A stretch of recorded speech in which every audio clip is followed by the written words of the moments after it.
FORG1VEN joining up with SK Gaming as their AD carry for the spring split of 2015 represents not just an upgrade for SK Gaming, not just a chance for FORG1VEN to prove himself in a top team, but I would actually argue, as I will in this video, it represents the chance. Because the problem with FORG1VEN is, here's a guy where I'll set the scene of what FORG1VEN was all about and what we know about him so far. In the challenger scene, he came in towards the end when it was known that rekkles would leave Copenhagen Wolves and he would join Fnatic and he would get his chance to shine in a top team, and people didn't expect much from FORG1VEN, but in he came and he immediately showed results. They were able to outperform teams like NIP when they were at the amateur tournament at IEM Cologne. They were able to go into the LCS, first of all qualify for the LCS, then in the LCS itself he was able to establish himself as one of the best AD carries in the league, despite being on one of the, in theory, like the 5th or 6th level team, a lower level team, and a team with not a lot of star names, in fact no star names that we really knew of from the past and expected anything from. Despite this, he was able to establish himself individually as one of the best in the league. He showed himself both able and crucially eager to actually carry games and make his lane the focal point. Like, give me my champions that I need, give me the focal attention of the jungler, of the rest of the team, give me the lane swap, and I will carry this game. That was what FORG1VEN was about. He showed the mechanical, the individual skill, but also he showed the eagerness to do that. And then that's something I loved about his attitude, actually. It's something that actually drew me to him and made me admire him as a player, not just because he had the skill, but crucially that attitude. Because here's the problem.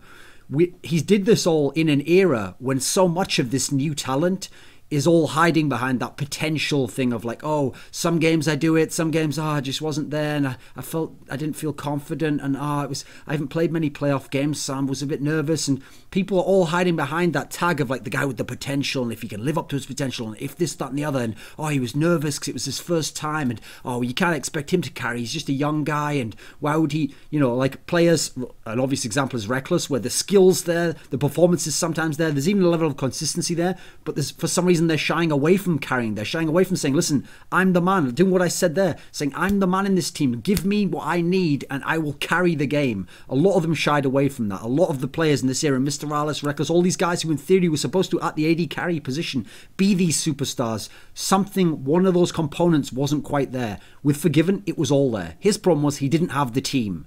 No, he did not have the team, but apparently people in his team didn't play as much as him, didn't have as much focus, didn't have the desire at the same degree to believe that they could be the best, they could become the best, that if they worked hard enough, Copenhagen Wolves as a team could be the best. Instead, some of them, at least it seemed like, they were just good players, or they were just okay players, and they were happy to be at LCS, they were happy to have a chance to win, but they weren't the guys battling in the trenches every day to make sure that nothing could happen except victory, except to spent and just to be covered in sweat, and to know that when you lost that game at the end, you couldn't have done anything more. Instead, there were questions to be asked there, and so up came this attitude issue with FORG1VEN.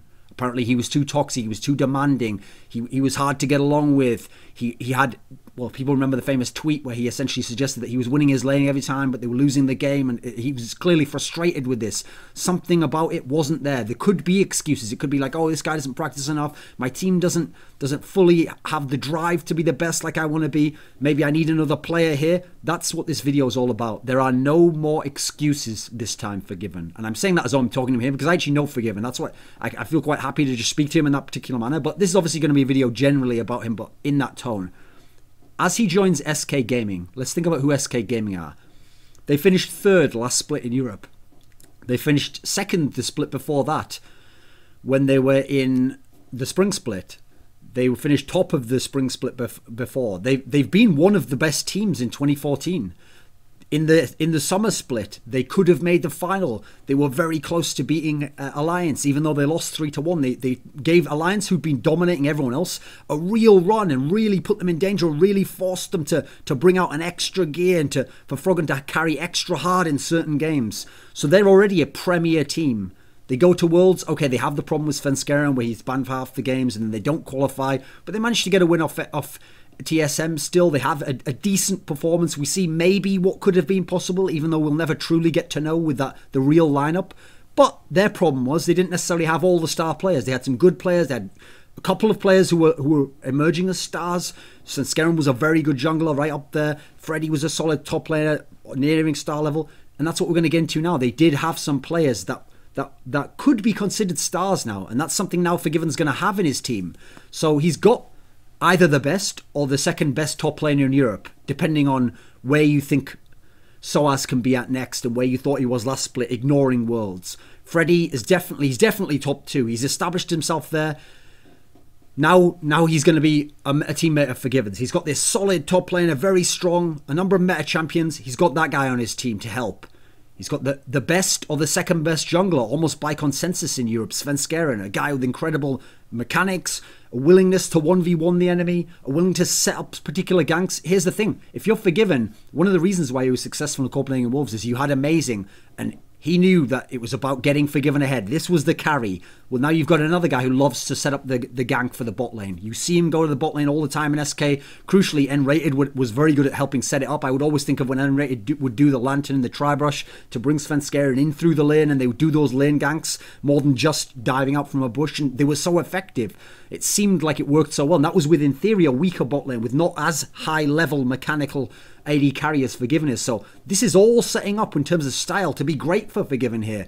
Speaking of his laning partner, he has one of the best Western support players of all time. Let me give you some context here. In 2013, in the end of the spring going into summer, I did a Grilled interview with Monte Cristo. Grilled was the old name for my Reflection series.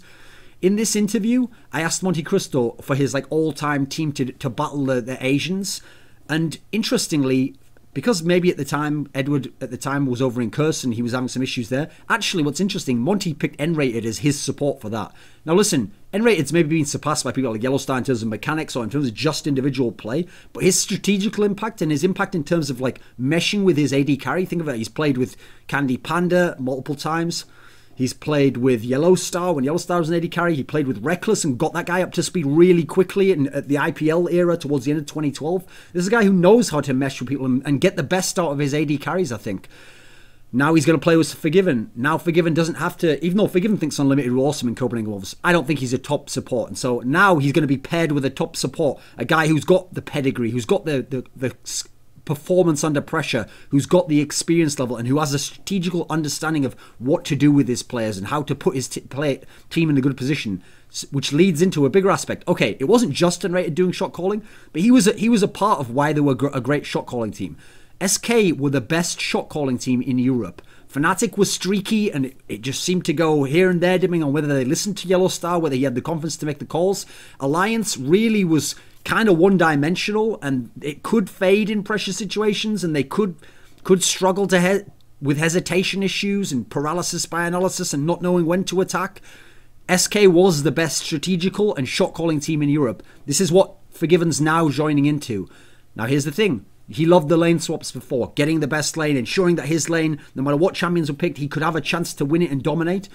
SK were willing to lane swap. They were a team actually who said at Worlds that they would have lane swapped against Uzi and the rest of them, but there were issues in terms of not knowing what the champion was going to do or just guessing wrong on where to lane swap. So this all lines up again.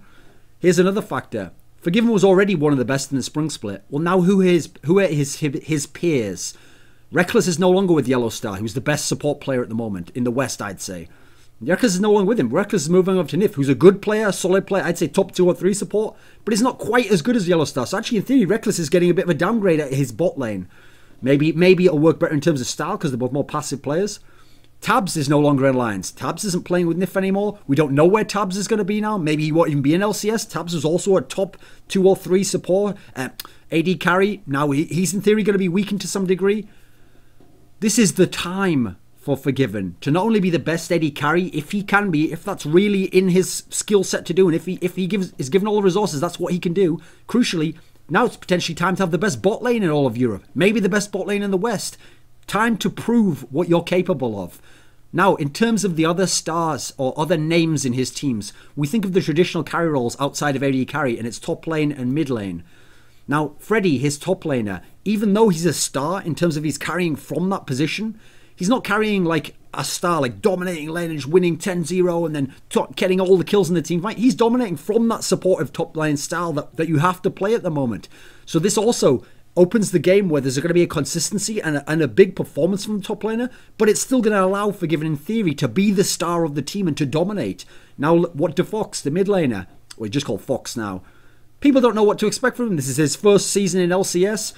He hasn't got the pedigree. We don't know that he can play this massive style against the likes of the FORG1VEN, the Expeke, all these different players at mid lane. So actually, again, it's not like he'll be demanding, like, I have to be the man, I have to carry, I have to get my champions. I actually get the sense this is the ideal team for FORG1VEN if he really can be the best Western AD carry, if he can be the best bot lane, if he can be in the best team in Europe, in the West. This is his chance. There are no more excuses for FORG1VEN. I love you, but this is your time. You have to do it now. And at the end of it, no excuses. You have to accept the results as they stand.